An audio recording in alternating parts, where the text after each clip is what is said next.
بەناوی خوای بەبەزەی و بەخشندا خۆشەویستان سڵاو لە ئێوەی خۆشەویست خۆشحاڵم لە دەرفەتێکی نوێدا بە خزمەت ئێوەی خۆشەویست گەشتمەوە لایەکێک لە ئاڵلقەکانی نووسین و یادەوەری کە ئەڵلقەی دێمە خۆشەویستان هێشتا ئێمە قسەمان ماوە لەسەر ناوەڕۆکی کتێبی دەبەرێک ڕاچوونی ئیسلام و ڕێچکانی بەڕێز مامۆستا عەلی باپیر بۆ پێم خۆشە هێشتا گفتوگۆکەمان بەردەوام بێ لەگەڵ بەڕێز مامۆستایە. مامۆستا جارێککە بەخێر بێت. سپاس دەکەم ئێوەش بەخێر بێن. مامۆستا لە شوێنێکە ئەگەیتە سەر شتێکی زۆر گرنگ کە ئێستا ئەلاساز تەواوی زانستی سیاسی یاخود با بڵێن هەموو هەمی سیاست تیاکۆ بێتەوە ئەوش بریتێ لە دادگەری کۆمەڵایەتی لە شوێنێکە هەر ئاوا دەمەوێت بیخوێنەوە ینی نووسیوتە ڕێبازی ئیسلام گەورەترین ئامانجی دوای بە خەڵک ناساندنی بریتێ لە چەسپاندنی دادگەری کۆمەڵایەتی.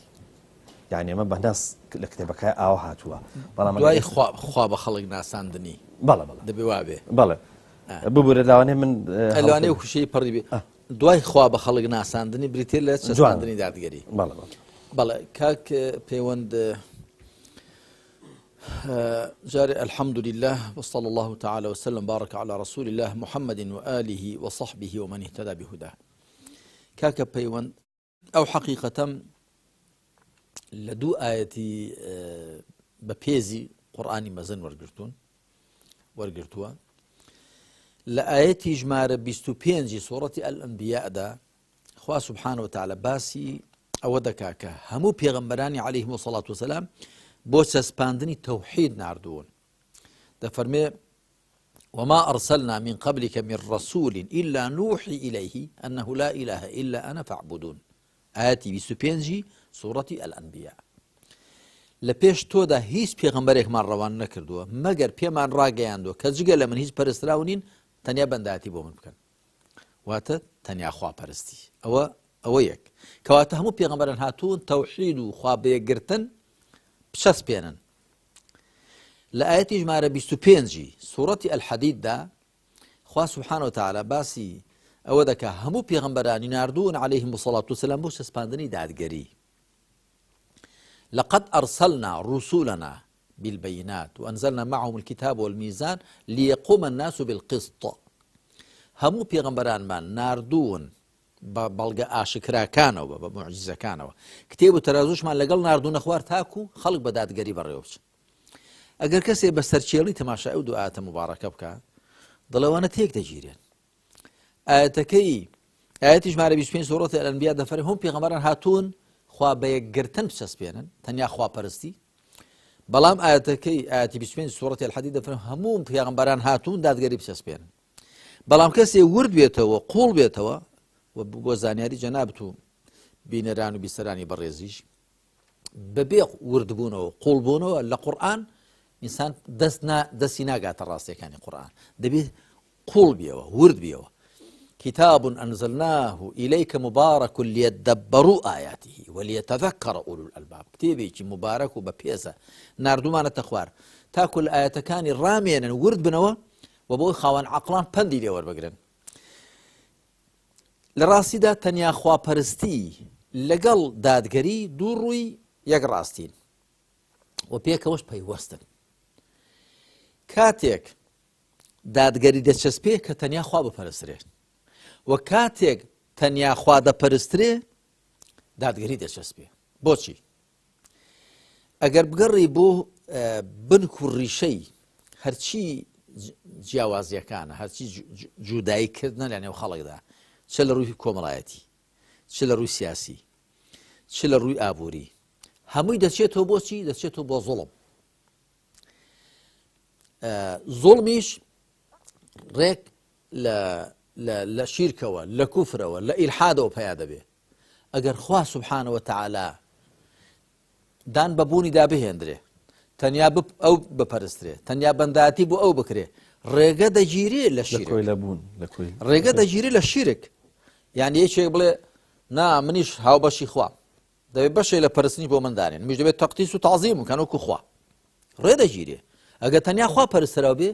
بازاری شیرک دەشێ. ئەگەر لە هەر شوێنە بازاری تەوحید لە ئارادا بێ بازاری شیرک و کوفر دەشتێ کە بازاری شیرک و کوفرشکە ڕاستەخۆ بازاری زوڵم دەشتێ. لە ڕاستیدا عەدل ڕاستەوخۆ پەیوەندی بە تەوحیدەوە هەیە. هەر بۆیەش معتەزیلە کۆمەڵێک بوون کاتی خۆی لە مسلمانان، یەکێ لە دوو پاکانی بریتێ بە لە تەوحید و یەکێ لە عەدل. ئەو دوانە زۆر پێکەوە پەیوەستن. وەکو گوتم لە دوو ئاەت کە هەردووکیان سبحان الله ئاەتی ژمارە 25 لە سوورەتی ئەلەنبیا و لە سوورەتی الحەدید کە یەکێکیان سوورەتێکی مەککەیە و دیکە سوورەتێکی مەدینەیە، لە هەردووکیاندا خوا یەکیان باسی ئەوە دەکە هەموو پێغەمبەران بۆ سەسپاندنی تەوحید و خوا بەیەکگرتن هاتوون، لەوی دیکەش دەبێت هەموو پێغەمبەران بۆ سەسپاندنی عەدل هاتوون، واتە بۆ دوو هەدەفان هاتوون پێغەمبەران. وەکو پەیوەندی خەڵک لەگەڵ خوا دەبێت ئەهلی تەوحید بن، وەکو پەیوەندیان لەگەڵ خۆیان دەبێت پێکەوە دادگەر بن، دەبێت دادگەری هەبێ وەکو لە ژیانی نێو خۆیاندا، و لە پەیوەندیان لەگەڵ خوادا دەبێت خوا بەیەکگر بن و جگە لە خوا نەپەرستن و هاوبەش بۆ خوا دانانێن. مامۆستا من پێویستم بەوە هەیە کە جاجارە چۆن ئەڵی مەقولەیەک یاخود پرسیاری بەرامبەرەکەت یاخودەوەی کە بەرامبەرەکە زۆر جار لە کتێبەکە ڕوبەڕووی جەنابتی کردوێتەوە، دیسان جارشکە لێرە بیهێنمەوە. بۆ نمونە لە جێگەیەکە ئەڵێ بەڕاستی عەجایباتیم دێ کە لە سەدەی 20دا یەکێکی وەکو تۆ دەبینم بە جددی و گرنگی پێدانەوە هەوڵی ئەوەیەتی بیری ئەفسانەی ئاین بخاتە قاڵبێکی ژیرانە و زانستیانەوە. ئەو ڕەفتارەی تۆم وەک ئەو کەسە دێتە بەرچاو کە دەیەوێت بەهۆی گۆچانێکی ڕزیوەوە لاشێکی بێجان قیت کاتەوە. هەڵبەت ناوبرا ئەوە ناشارێتەوە کە بەڵگە و بورهانەکانی تۆ زۆر زانستیانە دێتە بەرچاوی واروەها بە جۆرە لە جۆرەکان سەرسامیشە پێی. قسەکە لەسەر ئەوەیە مامۆستا چەندێک گرنگە، یعنی هەر سەردەمایەک خۆی هەر واقع خۆی هەر چۆنەڵی کەسێک بە ڕوانگەی تەبیعەتی خۆی ینی بەڵگە و بورهانەکانی بۆ بهێنرێتەوە، یاخود ئەو چەک و تفاقی کە بە ئینسانە ئی سەردەمەکەی خۆی بێ واروەها ئی ئەو کەسەش بێ کە لەگەڵا و توێژەکە، ینی تۆ سەیرەکەی بەرامبەرەکە اعتراف بەواکە کە تۆ لە طریقەیەکی زانستیەوە، ینی ڕەنگە سەرنجی بە ئاەتەکان ینی سەرنجی ڕانەچێشرابێ، بەڵام کە ئەزانێت تۆ زانستیانە مامەڵاکەی تەنانە لەگەڵ ئاەتەکانیشە لەگەڵ مانای و تەفسیری ئاەتەکانیشە سەرنجی ڕاجێشاوە. قسەکەمان لەسەرەوەیە بۆ کەسێک کە دیالۆگەکە، بۆ کەسێک کە وتوێژەکە لەگەڵ بەرامبەرەکەی چەندێک گرنگە ئەو چەک و تفاقی پێ هەیە ئێو سەردەم و ئێو کاتە بێ. پێغەمبەری خاتم صلى الله عليه وسلم دەفەرمێ نحن معاشر الأنبياء أمرنا أن نكلم الناس على قدر عقولهم. ئێمەی پێغەمبەران فەرمانمان پێکراوە بە پێی عەقڵی خەڵک، بە ئەندازەی عەقڵی خەڵک قسە بکەین. علی کوڕی ئەبی طالب خوا لێی ڕازی بێ لە صحیح بوخاریدا لێوە هاتووە کە فەرموویەتی دەجێڕێتەوە لێ دەجێڕێتەوە دەڵێ كلموا الناس على قدر عقولهم أتحبون أن يكذب الله ورسوله. بأندازي عقلي خلق سبكن بيتان خوش أخوة بيغمبري خوا بدروب زاندرين وتشترك ملنا عقلي أنا ونشي يا وبشيوك بيلا كبشيت عقلي أنا زاناني روان بيجي دلين گرنگترین ڕووی ڕەوان بێژی بەلاغا ئەوەیە کە هەر کەسە بە پێی عەقڵی خۆی و لە هەر مەقامەدا بە پێی خۆی ئینسان قسە بکە. کاکە پەیوەندیارە یەکێک لە هۆکارەکانی دوورکەوتنەوەی هەندێک لە مسلمانان لە ئاینەکەیان و زەفەر پێبرانیان لەلایەنی فیکرە یارەکانەوە ئەوەیە کە ئیسلامیان بە شێوەیەکی هاوچەرخانە بۆ نەخراوەتە ڕوولایانی مامۆستایانەوە، بە شێوەیەکی هاوچەرخانە زانستیانە کە لەگەڵ لە قەدەر عەقڵی وان بێ کە لە سەدەی 20 و 21 زاهینی دادەژین و لە سەدەی 14 و 15 کۆچی دادەژین. آخر انحراف و لادانی مسلمانان زیاتر لەو دوو سەدەیەدا ئەو دوو سەدە کۆچیە و ئەو دوو سەدە زاینیەدا زیاتر پەرێستان. بۆ دیارە کەسانی بەتوانە و شارەزار لە نێو مامۆستایان و بانخوازاندا لە نێو ئەوانەی کە مشهوری کۆمەڵگای ئیسلامیان خواردو هەبوون، بەڵام کەم بوون. هەر بۆیە تۆ تەماشا ئەو شتە عەجایبە بکەیانی خەڵکی دیکەی نەیار بە ئیسلام وا بێنە بەرچاوکەوە ئەهلی مەنتیق و لۆژیک و ئەهلی زانست و فەلسەفەن، مسلمان کەسانی شوێن کەوتوی ئیسلام وا بێنە بەرچاوکەوە ئەهلی تەقلید و لاساکردنەوە و کەسانی دواکەوتوو و نەشارەزان لە حاڵێکدا کە یەکەمین ئاەت لەو قورئانە کە دابەزیوە لە حاڵدا کە پێغەمبەر نەخوێندەوار بوو عەلەیهی سەڵات وسەلام لەو خەڵکێکی نەخوێندەواردا بوو هو الذي بعث في الأميين رسولا منهم یەکەمین وشە اقرأ باسم ربك الذي خلق ولو قرآن دا سوين بقلم خراوة سوين بدير خراوة نون والقلم وما يسطرون و زور برون راشكاي وقترا وكزانايان وكو نزانان نين قل هل يستوي الذين يعلمون والذين لا يعلمون وزانايان شندان بلان هي والذين أوتوا العلم درجات بلام إسلامي شي آوا كأوكو قتم أو تايبت من يكانيتي كوش والشيء علم لقرآن ده حوصلت 50,000 دوباره بوتو ل 50 شوين ده زياتر خوي تعالى فرمان ده كاب ايمك اهلي عقل بين اهلي بيركرنوا بين اهلي تيجيشتن الرامان بين بلام كاتي كمسلمانان لاستي دين كان دين اخبار الذين كان بزيد مينن يعني بو درددشن كخلشي ديك زفريان في بري وبتلو داوي اوانو ببن لبروكا لاينكي اخوان ده شارزان جاء من هلا سرتا اخوا او لطفي لقال كربوم ك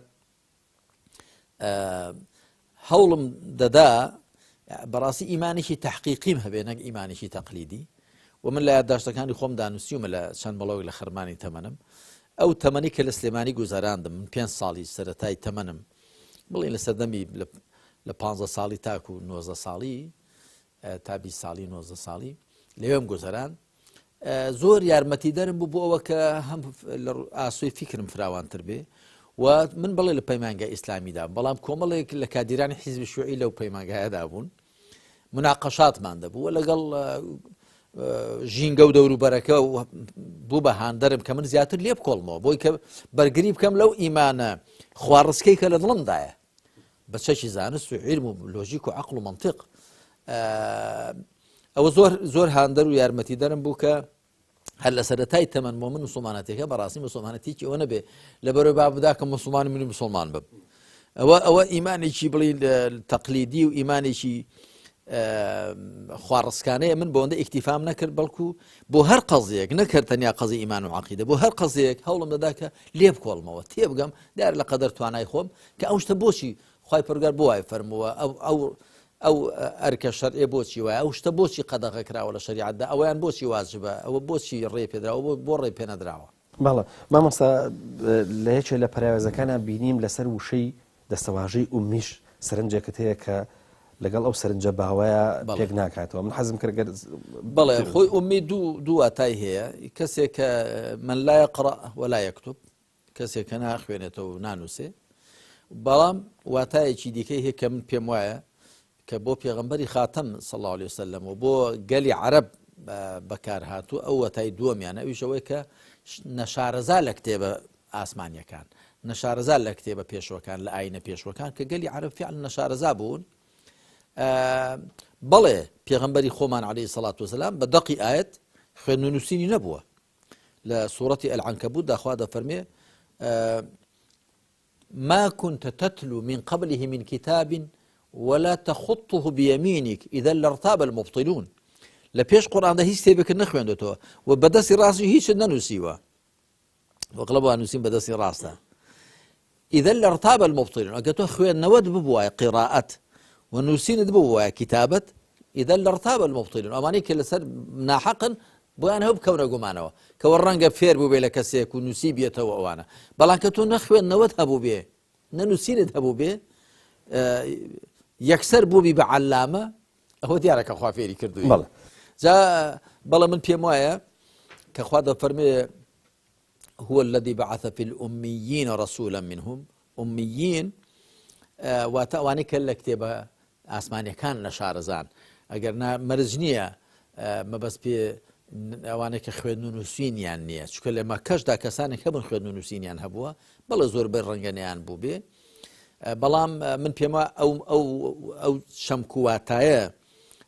ڕاسترە ئەڵبەتە مەبەستیشم پێ ئەوە نیە بەڵام پێغەمبەری خوا عەلەیهی سەڵات وسەلام خوێن و نووسینی هەبووە بەتاکید ئەو نەیبووە بەڵام خوا سوبحانە وتەعالە لە سوورەتی ئالی عیمراندا دەفەرمێ قل للأميين والذين أوتوا الكتاب بەوانەی بە ئومیەکان و بەوانەی کتێبیان پێدراوە کەواتە ئومیین ئەوانە کە شارەزای کتێبەکانی خوا نەبوو. زۆر باشمە مەسەلە جێگەیەکی ترا نووسیت کەواتە خوای زانا و باڵادەست ناکەوێتە نێو مەودای کەمەری زانیاریەوە مادام واش بێ زانیاری بە هیچ کۆلۆجێک بۆی نییە ڕای خۆی دەربارەی ئەو مەسەلەیە دەربڕێ نە بە چاک نە بە خراپ بەس مەسە ئەمە ینی بۆچی ئەبێ زانست بە هیچ شێوەیەک نە بە چاک نە بە خراپ لەبارەی خوای پەروەردگارەوە بێ ڕەنگە لەوێشدا دوای ڕوونم کردێتەوە بەڵام مەبەستم پێی ئەوەیە کە زانست بریتە لە چی؟ زانست دیارە بە چەمکە باوەکەی ئەگەر ناچ چەمکە فراوانەکەی ئەوەش کە خوا دەیفەرمێ ئەوەی کە بە عەقڵیش دەزاندرێ هەر عیلمە ئەوەش کە خوا دەینێ لە ڕێی وەحی و هەر عیلمە بەڵام لێرە مەبەستم پێ ئەو چەمکەیەتی کە لە ڕێی پێنج هەستەکانەوە دەست دێت ئەوەی لە ڕێی پێنج هەستەکانەوە دەست دێ ئەواتە بیندراوەکان بیستراوەکان تامکراوەکان بۆنکراوەکان دەست لێدراوەکان یعنی المرئيات والمسموعات والمذوقات والمشمومات والملموسات ئەوانە کە بە چراو تۆڕ و شەدای پێنج هەستەکان دەگیرێن چین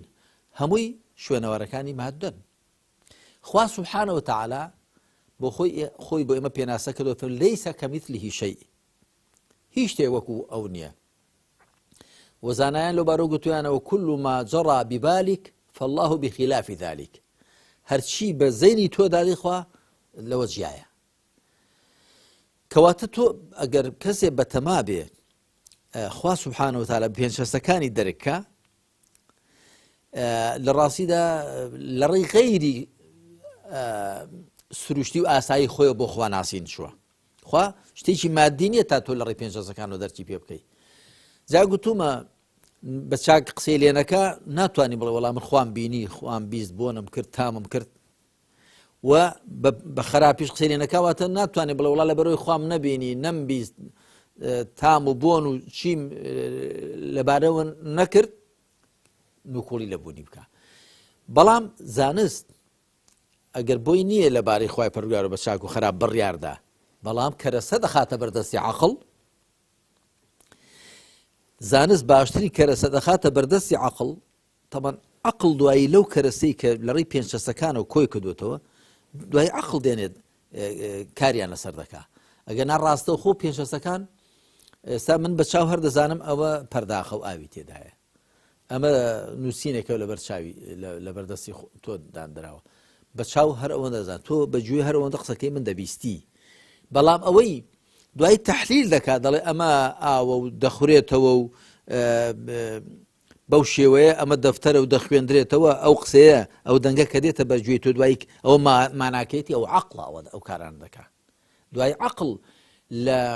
لەو کەرەسەی کە پێنج هەستەکان دەیخەنە بەردەستی بۆی کۆ دەکەنەوە عەقڵ لەوانە شت وەردەگرێ ئەگەر ینی وەکو بیسەبەت وەکو ئەو وایە کە هەنگ کاکە پەیوەند هەنگ شیلەی گوڵان دەمژێ دوای هەنجوین لێ دروست دەکا جا درایبەرێکێکە لە فەیلسوفەکانی ئینگلیز دەڵێ مێرولەمان هەیە شت کۆ دەکاتەوە مێرولە شت کۆ دەکاتەوە بەس وەک خۆی وەنێ دانێوەڵە کۆت لە شارەکەیدا هیچی لێ ناکە هەنگی شت کۆ دەکاتەوە بەڵام دوایی خۆشی دەستکاری دەکا هەنجوین لێ دروست دەکا ئەوەی مێرولە کۆی دەکاتەوە دانێوەڵەکە وەک خۆیەتی هیچی ناخاتە سەرێ لەبەرەوە هیچ بەرهەمێکی نییە بەڵام ئەوەی کە هەنگ کۆی دەکاتەوە بۆ خۆشی دەستکاری دەکە هەنجوین لێ دروست دەکا لە ڕاستیدا پێنج هەستەکان وەکو مێرولەوان مێرولە شت کۆ دەکاتەوە پێنج هەستەکان وەکو مێرولەوان بەڵام عەقڵ وەکو هەنگ وایە لەو شتەی کە پێنج هەستەکان کۆیان کردووە عەقڵ دێنە دەستکاری دەکا شتی لێ هەڵدەهێنجێ کەواتە لەو کەرەسە خاوەی کە لە ڕێی پێنج هەستەکان و کۆکراوەتەوە لە دیاردە سروشتەکان عەقڵ دێنێت ئەوە بەڵگەی لێ دروست دەکا دەڵێ ئەم وردەکاری و ئیتقانە ئەو ڕێک و پێچیە ئەو یاسا و نەزمە کە لەو دروستکراوانەدا هەیە ئەوە دیارە هیچ نیظامێک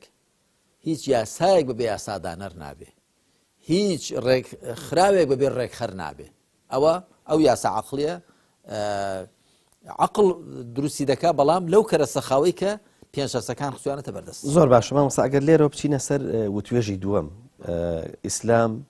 ئیسلامە نا ئایدیالیزم و نەن مەتەریالیزمە. مامۆستا ئەمە هەر بە چۆن ئەڵێ بە مطلقی ئیسلام نە ئایدیالیزم نە مەتەریالیزمە، ینی هیچ کام لەمانەی تیان نییە، ینی کەسێری واقعەکەی نەگەر ینی واقع زیاتر پەیوەستە بە مەسائیلی مادی و مەتەریالیزمەوە. تۆ چۆن ئەڵێ ئیسلام نە مەتەریالیزمە نە ئایدیالیزمە ینی لێرەیە؟ بۆیە وام گوتووەکە کە پەیوەندیان چونکە ماتریالیزم نکوڵی دەکات لە غەیری مادە، ئایدیالیزمیش نکوڵی دەکات لە مادە. ئەوەم بۆیە وام گوتووە لە ڕاستیدا ئیسلام هەم ئایدیالیزم ماتریالیزم پێکۆ کۆ دەکاتەوە، ئەلبەتە بە مەفهومی بە چەند واتای خۆی، چونکە ئیسلام ئایدیالیزمیش نییە بە واتایە کە هەموو دنیا خەیاڵ بێ، تەنیا ڕوحانێت و خەیاڵ و میثال بێ. هەروەها ماتریالیزمیش نییە بە واتایە کە هەموو شتێ بە مادە دابنێ. ئیسلام دان بە مادە دادنێ، دان بە ڕاستیە مادەکان دادنێ، بەڵام دەڵێ ئەم وجودە ئەم بوونە تەنیا دیاردە مادیەکان نین، دیوێکی پەنهانیشی هەیە. وەکخوای متعال دەفەرمێ فەلا ئوقسم بما تبصرون وما لا تبصرون. نەخێر وانێ وەکو ئێوە دەڵێن سوێن دەخۆن بەوەی کە دەیبینن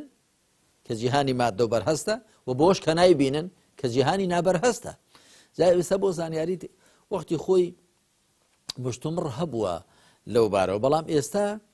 هەر خودی مادە لە سەردەکێشێتەوە لە نێو غەیبدا لە نێو نادیاردا شەقیوە. مادە دەبێتەوە بەچی؟ مادە دەبێتەوە بە فۆتۆنات، گەردیلە،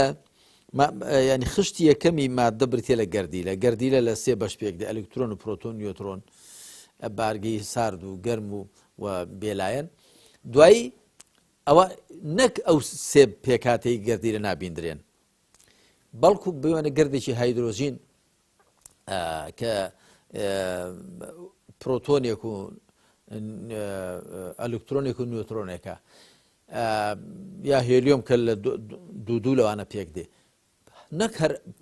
پێکهاتەکانی نابیندرێن بەڵکو خودی گەردیلەش نابیندرێ. بەچی؟ بە میکرۆسکۆبی کە ئەلکترۆنی کە 800,000 جار شت گەورە دەکا. کەواتە هەر لە ڕاستی هەر گەردیلە بۆ خۆی کە یەکەمین خشتی دروستکردنی مادێ ئەوە خۆشی هەر نابیندرێت جای پێکاتە وردەکانی. بۆیە مشتومڕی بیندرا و نەبیندرا و بەرهەست و نابەرهەست کاتی خۆی ئەگەر بوو بێ ئەو کاتە زانستی بڵین زانستی تازە، زانستی فیزیا و کیمیا تازە لە گڕووگاڵدا بوو. بەڵام دوایی کە زیاتر بەرەو پێشەوە چوو، هێزی کێشندە، هێزی موکناتیزی، تیشی ژێرسوور، تیشی سەر و بەنەوشەیی، ڕوح، حەیات، ژیان، تەمان هیچ زانایەک نێ نکوڵی لە ژیان بکە، بەڵام دەڵێن نهێنیەک هیچ کەس تێی ناگا. بەڵام گرنگەوە ژیان هەیە، هەر لە ئەمیبایەکەوە کە ژیاندارێکی یەکخانەی تاکو مرۆڤ کە پەرەسەندوترین شێوەی ژیانە، بەڵام حەقیقەتێک لە مرۆڤدا هەیە کە دیارە هی مرۆڤ جایە، مرۆڤ پێ دەگوترێن ڕوح، بەڵام هی غەیرمە پێ دەگوترێت ژیان، حەیات. بەڵام گرنگەوە نە ڕوح و نە حەیات و ژیان تا ئێستا شتێکی جیا لە مادەیە، بەڵام نازانێت چۆن پێیا دەبێت نهێنیە کە تا ئێستا ئەو مەتەڵە حەل نەکراوە. مامۆستا دەرگای وتوێژی دووەم نوێژەی کاتەوە، تۆ خەریکی دەست نوێژیت، ئەوە هاوڕێکە دەو کەسی کە دایالۆگەکە لەگەڵ ئاکات پێ دەڵێەوە چی ینی بەسە سوڵمانەوەڵە خەریکی چیت؟ تۆش کە لە کاتێکا دەست نوێژیت و ئەتەوێت نوێژ بکەیت، قسەکە لەسەرەوەیە لەو کاتەیە گەنجی نوێژ خوێن زۆر نەبوون. قسەکە بە ئاوا بکەین، ینی پرسیارەکە مامۆستا هەر جوارە بۆ ڕواڵەتیش بۆ وەکو ڕواڵەتیش حسابیکەی نوێژ چەندێک بایەخدار و گرنگە بۆ کەسێ بۆ لاو بۆ ئەو کەسانی کە هەڵگری باگراوندێکی معریفین، کەسێکی لە سێکتەرە لە سێکتەرەکانی باوا بڵێن و زانستیانە ئیشەکەن. قسەکە لەسەر ئەوەیە دەست نوێژگرتنی تۆ ینی زۆر سەرنجی بەرامبەرەکەتی ڕاکێشاوە، کەواتە لێرە بەهەخی نوێژ حەزەکەم ئەگەر جەنابە قسەیەک لەسەر وڵا قسەی لەسەر دەکەم، بەڵام بە سەرەتا ئەوەت بۆ باسکەم کە ئەوە لە بارگایەکی یەکێتی نیشتیمانی بوو، ئەو کاتە لە زەڵێ و قاسمە ڕەش و ئەوە هەر یەک نەبوو کۆمەڵێک بوون دیارە من باڵتۆکەم بەرماڵ شتیان نەبوو کەس هەر نوێژی نەدەکرد تا بەرماڵیان هەبێ باڵتۆەکەم ڕاخست نوێژەکە بکەم جا دیارە یەکێکیان دوایی ئەو شیعرەی خوێندەوە و شیعرەی هەیە من مەبەستمەوە کات و شوێنەکە ئەوە بوو زستانیش بوو دیارە من لە ژووری مەقەڕەکان میوانیان بوو باڵتۆەکەم ڕاست و نوێژەکانی خۆم کرد ئەمما بەنسبەت نوێژەوە نوێژ کاک پەیوەند کە پێغەمبەر عەلەیهی سەڵات وسەلام دەفەرمێ العهد الذي بيننا وبينهم الصلاة فمن تركها فقد كفر ئەو پەیمانەی لە نێوانی ئێمە و ئەواندا واتە ناو موسڵمانەدا نوێژە هەر کەسێک وازی لێ هێنا ئەوە کوفری کردووە بێگومان نوێژ جاکەرەوەی موسڵمان و ناموسڵمانە یعنی تۆ بە چه بزانێ ئەو ئینسانە موسڵمانە بە نوێژ دەزانی ئەلبەتە ئەوە کە ئایا کەسێک هەر نوێژنەکە حکمەکەی چۆنە زانیان زۆر باسییان کردووە کە بەشێکیان دەڵێنەوەی ئەگەر لەبەر تەمبەڵی بێت هەر بە موسڵمانە قەڵم هەندێکیان دەڵێن لەبەر تەمبەڵیش بێنە خێر بە موسڵمانە قەڵم نادرێت بەهەرحاڵ ناچمە ناو مشتومەڕۆ کە من لە کتێبی خواپەرستی ئیسلامی لەبەر جێیەکدا بە تەفسیل هەردوو ڕایەکانم هێناوە بەڵام نوێژ بێگومان هەر ئەوە نییە کە واجبێکی ئیمانیە بەرامبەر بەخوا سوبحانە وتعالە جێبەجێ دەکەی کاک پەیوەند نوێژ جارێ پێش هەموو شتێ هێزێکی ڕوحی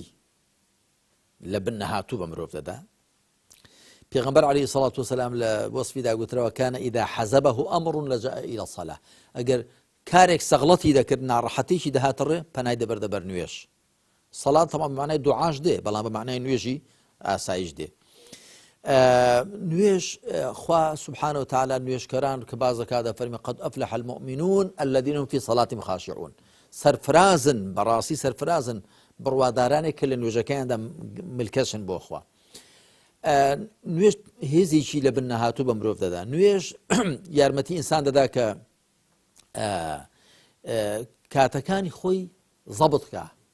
إن الصلاة كانت على المؤمنين كتابا موقوتا نوێژ لەسەر بڕواداران کاتێکی دیاریکراوی هەیە نوێژ وا لە مرۆڤ دەکا کە هەمیشە جەستەی پۆشاکی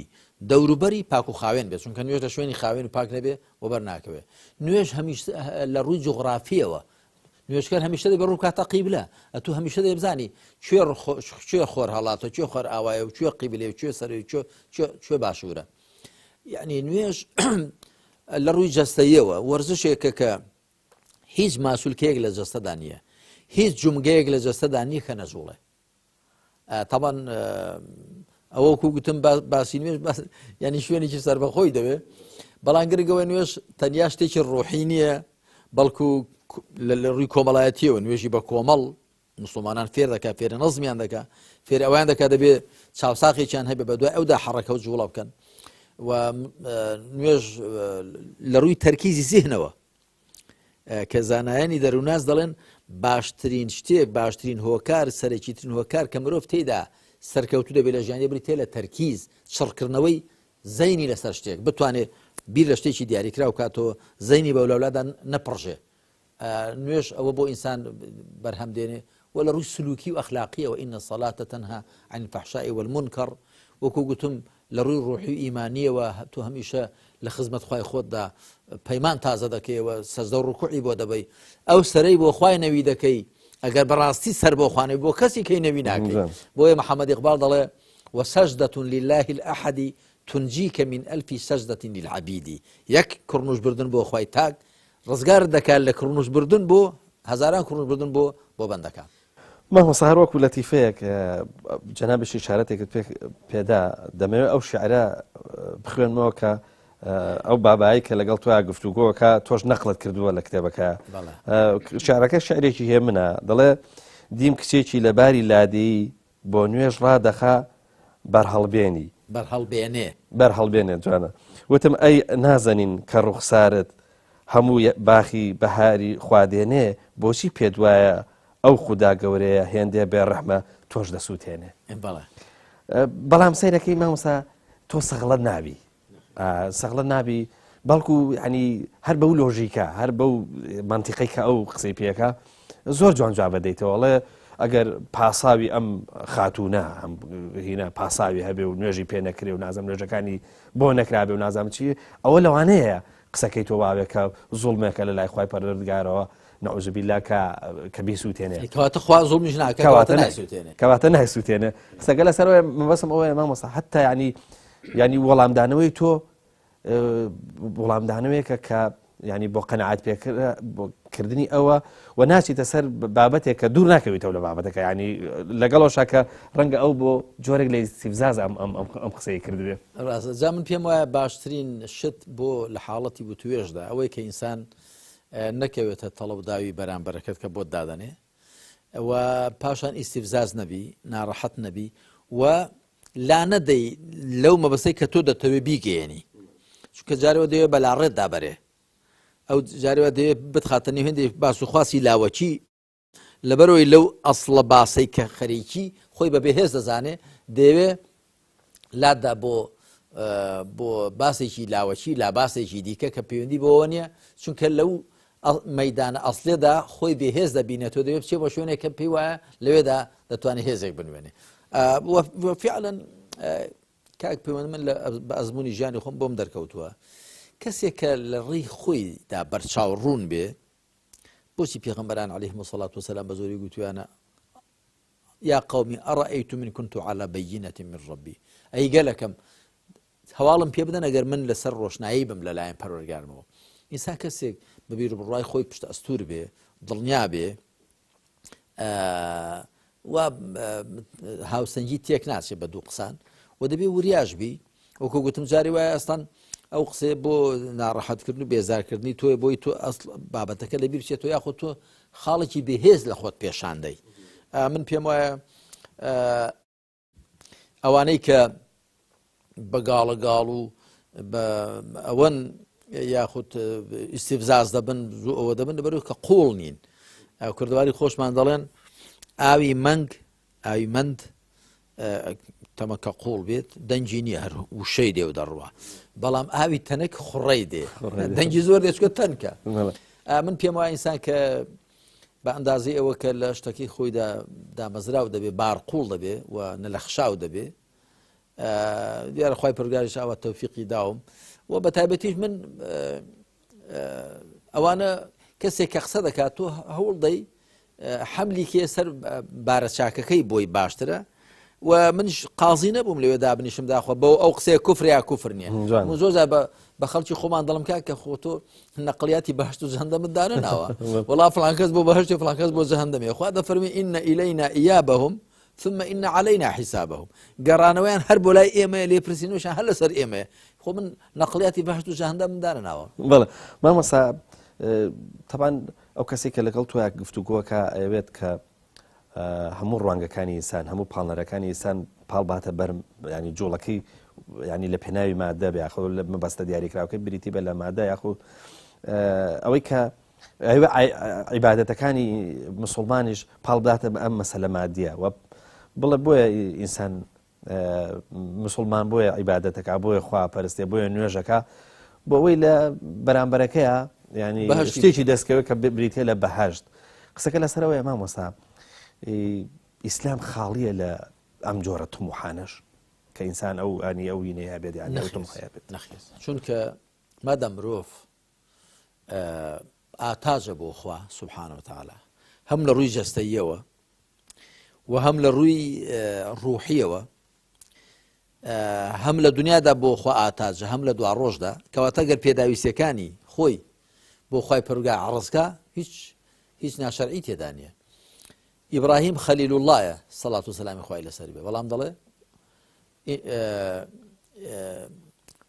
وأنه هو يطعمني ويسقين وإذا مرضت فهو يشفين. خواردن پێدەدا و ئاوم پێدەدا ئەگەر نەخۆشیش ئەو چاکەم دەکاتەوە پێداویستی جەستەیەکان. بێگومان لە هەندێک لە ئەهلی تەسەوف ناڵم هەموویان هەندێک لە ئەهلی تەسەوفی کە چاک پابەندەمون بە قورئان و سونەتەوە یا چاک لە ڕێبازەکەی پێغەمبەر عەلەیهی سەڵات وسەلام حاڵی نەبوون بەولادا لایەن داوە زێدەڕۆیان کردو لە خزمەتی ڕوحدا لەسەر حیسابی جەستە هەروەکو ڕەهبانێتی نەسڕانی وەکو مەسلەکی هیندۆسیەکان بەڵام ئەو جۆرێک وە لە لادان ڕاستە شەقامەکە ئەوەیە کە تۆ ئاگەر لە پێویستەکانی جەستە و ڕۆحت بێت وەکوم زۆر لە کتێبەکانی خۆمدا دەڵم دەبێ ئەو ئاینە ئەو ئیسلامە ئاینی مزگەوت و بازارە فەرمانگە و دوانگەیە دین و دنیاە ڕوح و جەستەیە هەموویەتی پێکەوە چکە تۆ مرۆڤی ئاوە بەڵام ئایا ئەوەی کە ئێمە دەیکەین کە بەندایەتی بۆ خوا تەنیا لە بەرامبەری بەهەشدایە نە لە ڕاستیدا بەندایەتی بۆ خوا دەکرێت بەرە خوا شایستەی بەندایەتیە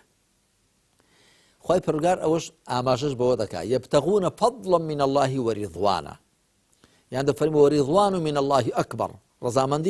ڕەزامەندیەک لە خوا گەورەتر لە بەهەشتیش بەڵام خوا سبحانه وتعالى بۆ خۆی هەواڵی پێداوین کە بەهەشت دەدا بە ئیمانداران هەروەکو لێشیان ڕازی دەبێ جا هەیە تەنیا ڕازیکردنی خوای پەروەردگار دەکاتە گەورەترین مەبەستی خۆی هەر شەوی ڕای ڕازیکردنی خوای پەروەردگار بەهەشتیش دەبینێ پاداشتی مادیەکانیش دەبینێ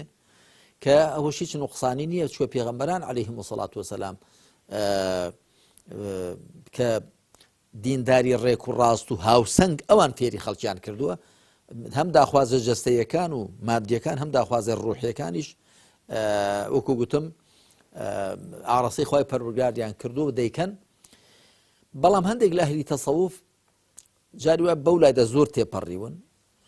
لامە بشعرێکی ئەوەشم هێناوەتەوە ڕابعی عەدەوی باسم کردووە کە مەرج نییە ئەو لەوانەوەی کە تێپەڕاند بێ بەڵام لەو بکە لەو خاڵەدا جەختی کردوەوە لەسەر ئەوە کە من ئەی خوایە تۆ بۆیە ناپەرستم لەبەر بەهەشتەوە لە ترسی دۆزەخ بەڵکو لەبەرەوە کە تۆ شایستەی پەرستنی هەڵبەتە ئەوە بەرزترین حقیقت بەرزترین حاڵەتی بەندایەتی بۆ خوا بەڵام ئەوی دیکەش کە تۆ بڵێ خوایە من وڵا پێم خۆشە ببخێ بەهەشت و وڵای خوایە پەنات پێدەگرم لە دۆزەخ ئەوە هیچ نوقسانیەک نییە چونکە فعلا بەهەشتی خوا هەرچی نەفس بیخوازێت تێیدایە لە داخوازی ڕوحی و جەستەیی و دۆزەخیش بە تەئکید شوێنی تۆڕەی و غەزەبی خوا دەبێ لێ بترسێ یعنی هەر بۆی زانانی ئەهلی تەسەووف بواری تەزکیەی نەفس دەڵێن ئینسان هەمیشە دەبێ بە دوو باڵی ترس و هیوا بەرەو خوا بڕوا هەم ترست هەبێ لە سزای خوا و لە تۆڵەی خوا و لە دۆزەخ و هەم ئومێد و هیواشت بێ بە ڕەحمەت و بەزەی خوا و دڵت خۆش بێ بە بەهەشتی خوا مامۆستا لە لاپەڕە 65 لەسەر دەستەواژەی ئیستیعمارە و ینی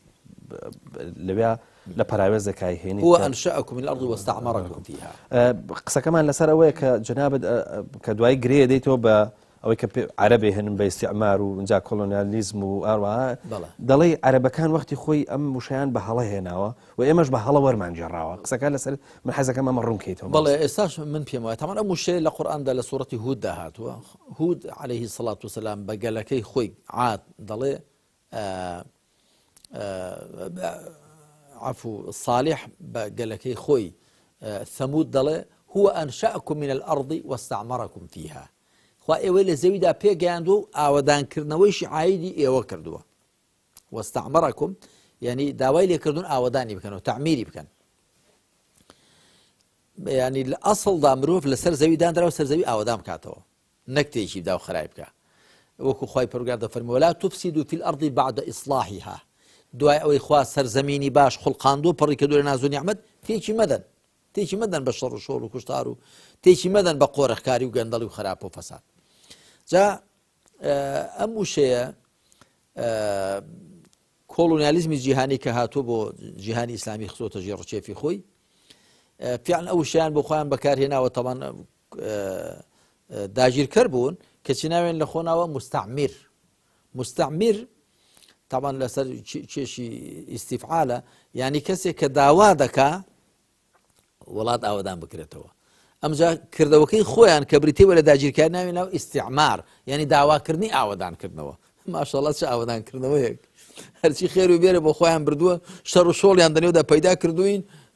کارەکەی خۆشیان ناوە ئاوادانکردنەوە و خۆشیان ناوە کە ئەوانە مستعمیرن واتە داوا دەکرد کە وڵات ئاوادان بێتەوە ئەی بۆ ئێمە ئەگەر وتبێتمان ئیمپریالیزم ئەوە دروستە داگیرکار ئیمپریالیست طبعا چونکە بکەرەکە ئیمپریالیستی پێدەگوترێ کردەوەکە ئیمپریالیزمی پێدەگوترێ یعنی داگیرکار و زەوتکار و خۆ بەسەردا پەڕستکرد بە تاکید ئەوە تابیر ڕاستەکەیە. مامۆستا شتێکی سەرنجڕاکێش هەیە هەر لەو بەشەیە ئەوش ئەوەیە کە تەفسیری ئاەتەکانی 17 تا 20 سوورەتی ئەلغاشیە جەنابەت زۆر جوان بەستوتەوە بە زانستەکانی سایکۆلۆجیا و سۆسیۆلۆجیا و جیۆلۆجیا و دەروونناسیەوە ئەمە چۆنە مامۆستا؟ ئاەتەکان کە خوای پەروەردگار دەفەرمێ ئەفەلا ينظرون إلى الإبل ئەوێ دەفەرمێ أفلا ينظرون إلى الإبل كيف خلقت وإلى السماء كيف رفعت وإلى الأرض كيف سطحت وإلى الجبال كيف نصبت وإلى الأرض كيف سطحت. خوا سبحانه وتعالى هەمیشە سەرنجی ئێمە ڕادەکێشێ بۆ دیاردە سروشتەکان بۆ دیمەن و دیاردە سروشتەکان کە سیفەتەکانی خوا لە دروستکراوەکانی خوادا دەدرەوشێنەوە. من لە کاتی خۆی لە شعرێکمدا گوتومە سروشت ئاوێنەی تەجەلای خوایە باش سەرنجی دەبزانە چیتیایە لە ڕێی کرەوە کرگار دەناسرێ سروشت کرێکە کرگاری خوایە. ئەوە شعرێکی کاتی خۆی لە ڕاستی ئێمە لە ڕێی دیاردە سروشتیەکانەوە پێی بە سیفەت و ناوەکانی خوا دەبێت سبحانه وتعالى. یعنی ئێمە ڕاستەخۆ ناتوانین پێی بەخوا بەرین بۆ خوا سبحانه وتعالى لە سەروی جیهانی مادیەوەیە و ئێمە لە ڕێی پێنجشەستەکانەوە هەر دەتوانین دیاردە و دیمەنە سروشتەکان بناسین. بەڵام دوای عەقڵ لەو وەکو پێشتر گوتم لەو کەرەسەی کە پێنجشەستەکان کۆی دەکەنەوە عەقڵەوە بەڵگە دروست دەکات دەڵێ ئەو ئیتقان و نەزم و ڕێک و پێچێکە لە ئاسماندا هەیە ئەوە ئەفەلا ينظرون إلى الإبل لە وشتردا هەیە وەکو یەکێ لە ژیانداران کە وشتر ژیاندارێکی زۆر سەرسوڕهێنەرە کە پێ دەگوترێت سەفینەة الصەحرا کەشتی بیابان وشتر دەتوانێت چەند هەفتە بەبێ ئاو بژی بەبێ لە وەڕ بژی و هەموو هەرچی خوا خوڵقاندوویەتی وشتر دەتوانێت بیخوا لە شیناورد بە دڕک بێ تاڵ بێ هەرچی بێ وشتر خۆرکە بەس بە حوشترێ دەخورێ جایەکی دڕکاویە و حوشتر دەتوانێت ئاوی زۆر لە هەناوی خۆیدا هەڵبگرێ و پێیەکانی کە دادەنێت لە بەرەو پان دەبنەوە بە زەویدا بە بیاباندا ناس نەخوار و تەحملیی زۆری سەرما و گەرمای هەیە خوای پەروەردگار بۆی باسی وشتر دەکات. ئایا سەرنجی وشتر نادەن چۆن دروست کراوە و إلى السماء كيف رفعت تەماشای ئاسمان ناکەن چۆن بەرز بۆتەوە واتە گەردوون کە ئەوە کاتی خۆی کە خوا فەرموویەتی خەڵک باشی تێ نەگەیشتووە ئێستا ئێمە دەزانین گەردوون چەند بەرزە ئەوەی کە لە سوورەتی واقعەشدا خوا دەفەرمێ فەلا أقسم بمواقع النجوم هەندێک کە زوازان ئەو لایە بۆ نەفی سوێندەکەیە نه فەلا أقسم بمواقع النجوم نەخێوانێ وەکو ئێوە دەڵێن سوێن دەخۆم بەش ڕێو شوێنی ئەستێرەکان وإنه لو تعلمون لقسم عظيم وەگەر ئێوە بزانەوە سوێندێکی زۆر مەزنە ئێستا ئێمە دەزانین ڕێوبانی ئەستێرەکان چۆنە. تەوان ئێستا گەردوونناسی ئێستا کاتی خۆی بە پێی هەندەسەی بەطلیمۆس و ئیقلیدیس و بە پێی تەسەووری ئەرستۆ بۆ گەردوون تەسەووریی ینی دنیایان زۆر بچووک هاتوۆتە بەرچاو گوتیانە گۆی زەوی وەکو سینێکە لەسەر ئاو ئاسمانیش گومبەزێکی شینە بەسەری دادراوە و ئەستێرەش تێچەقێنراون بەڵام دوایی دەرکەوت ئەوەی کە خوا خوڵقاندوویەتی لەکوێ و ئەو تەسەورە وێناکردنە بچووکە لەکوێ ئەم زەویەی ئێمە یەکێکە لە 9 خۆڕۆکە بە دەوری خۆردا دەخولێنەوە خۆرەکەی ئێمە یەکێکە لە 500 ملیۆن ئەستێرەکە لە ڕێی کاکێشان پێکدەن ڕێی کاکێشان یەکێکە لە 500 ملیۆن ڕێی کەهکەشانی دیکە و هەروەها کە مڵکی خوا زۆر زۆر فراوانە وإلى السماء كيف رفعت وإلى الجبال كيف نصبت چیایەکان هەر چیایەک دەڵێت تۆ چەندی بە دەرەوە هەیە 6-7 هێندەی بە زەویدا چۆتە خوار بۆی خوان دەفەرمێ والجبال أوتادا چیاکانمان کردوون بە گوڵمیخ و سین کە دای دەکوتی بەشی کەمی بە دەر و بەشی زۆری بە زەویدا چۆتە خوار ئەوە زانستە جیۆلۆجیەکە ئەمجا وإلى الأرض كيف سطحت ئەم زەویە لە حاڵدا کە هێلکەی هەڵکەوتووە خڕە کەچی بۆ ئێمە وا دێتە بەرچاو کە ڕاخرا و پانە ئەمە کاتێکە تۆ لەوانە تێدەگەی کە ئەو زانستانە بزانی کەواتە ئەوە خوای پەروەردگار هانمان دەدا باب زانستەکانی زیندەوەرناسی و ئاژەڵناسی و زانستی گەردوونناسی و زانستی زەویناسی و چیاناسی جیۆلۆژیا بزانین بۆ تاکو بزانین خوای پەروەردگار ئەو دروستکراوانەی چۆن خۆڵخاند. زۆر باش مامۆستا لە لاپەڕە هەفتا و دووە دەنووسیت مارکسیت ڕێچکەیەکی مەتەریالیستیە و لە هەندێک لایەنیدا لەگەڵ ئیسلام لەگەڵیدا یەک دەگرێتەوە وەک لە سەرکردنەوەی هەژاران و وەدەنگ هاتن و لە سەریان و چەسپاندنی دادگەری کۆمەڵایەتی و بایەخدان بە ئابووری و بە گرنگ سێریکردنی زیانیاری تەکنەلۆژیا. قسەکە لەسەر ئەوەیە مامۆستا ئایدیاکان هەر چەندەکە لێک دوور بن خاڵی هاوبەشان باڵا قسەکەمان لەسەر خاڵی هاوبەشە لە ڕابردووشە باست کرد ئەم خاڵ هاوبەشانە تا چەند گرنگن کە بایەخیان پێ بدرێت. کاک پێ من هەر لە سەرەتاوە ینی سروشتم وا بوو لەخوا بە زیاد بێکردن هەر نەگەڕام بۆ خاڵی ناکۆک زیاتر مەبەستمەوە بۆ کە حەق لە هەر شوێنێکەیە بیبینم بەرامبەرەکەم چەندەی حەق پێ بیبینم و ئەو حەقی کە ئەو پێێتی بیکەمە پردێک لەگەڵ ئەو حەقانەی کە من پێ من لێکیان دەین. من دوا کتێبم جەنابەت ئاگاداری تەوژمی ئیسلامی و عەلمانی و خاڵە هاوبەش و جیاوازەکانیان لەو دیبەیتەی کە لەگەڵ کاک مەلا بەختیار کردم سیکۆلاریزم و دیموکراسی لە ئەزموونی کوردستاندا باسم کردو کە عەلمانیەت لە ئەوروپا کۆمەڵک بەرهەمی باشی بوو بۆ خەڵکە بۆ ئەوێ کۆمەڵک بەرهەمی باشی بوون باشە فەرمون ئێوەش عەلمانیەکانی ئێرە ئێوەش ئەو بەرهەم باشانەمان بۆ دەست بێنن. من پێم هەڵەیە مسلمانان بە تەشەنوج و گرژیەوە تەماشای بەرامبەرەکانی خۆیان بکەن و هەمیشە بۆ خاڵە ڕەشەکانیان بگەڕێن. من زۆر جار گوتومە مرۆڤ نابێ وەکو مێشە ڕەشەوا بێ مێشە ڕەشە دایم بە دوای خاڵی نێگەتیف و خاڵی پیس و ڕەشدا دەگەڕێ دەبێ وەکو هەنگ وابین هەنگ هەمیشە بە دوای شیلەی گوڵاندا دەگەڕێ بۆ شتی باش بەرهەم بێنێ هەر بۆیە مێشە ڕەشە نەخۆشی میکرۆ بڵاو دەکاتەوە بەڵام هەنگ هەنگوینمان بۆ دروست دەکات. ئێمە پێویستە ئەرێنیانە لەگەڵ دەور و بەرماندا لەگەڵ نیارەکانماندا مامەڵە بکەین ئەرێنیانە ئیجابیانە و بە ئینساف بین لەگەڵیان کاکە تۆ ئەو قسەی کە کردت ئەوەندەی حەقا ئەوەندەشی نیوەی حەقا بەڵام ئەویان نیوەی غەڵەتە ئەویان هەمووی غەڵەتە ئەو کاتە ئەوە دەبێتەوە کە بەرامبەرەکەت باشتر گوێت بۆ بگرێ و هەر ئەوەش لەوە دەوەشێتەوە. موسا عەلەیهی سەڵات وسەلام کە دەچێت بۆ لای فیرعەون دەڵێ من تەنیا حەق دەڵێم تۆ غەیری حەق گوتنمان لێ ناوەشێتەوە خوا بەو مەعزەمەتەی خۆی بە ئەهلی کیتاب بە خاوەن کتێبەکان دەفەرمێ لیمە تەلبیسونە الحەق بالباطل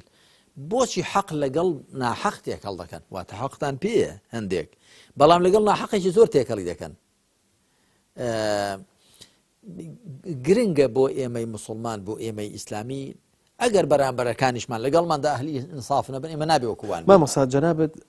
هەم نووسەرێکی لە ڕێگای نووسینەکانەوە و هەم سەرکردەی هێزێکی سیاسی و خەڵکێکی زۆریش لەو ڕانگەی و جۆل لێگرێ تا چەند جەنابەت هەوڵت داوە کە ئەم تەسەورە هاوسەنگە ئەمەی کە بەڕاستیانی ژیانی هەمومان پێویستی پێیەتی ڕنگدانەوەی گەورەی هەبێ بۆ ئێمە ببێت تەسەورێکی دەستە جەمعی. وەڵاهی کاکە پەیوەند من هەوڵم داوە بەڵام دیارە هەر کەسە لە قەدەر خۆی دەتوانێت ئەو ڕاستی و حەقیقەتانە وەربگرێ. من هەندێک کەس جاری وایە کە بۆم ناگونجێ هەندێشتی لێ حاڵێکم یا هەندێشتی تێدا بەرجەستە بکەم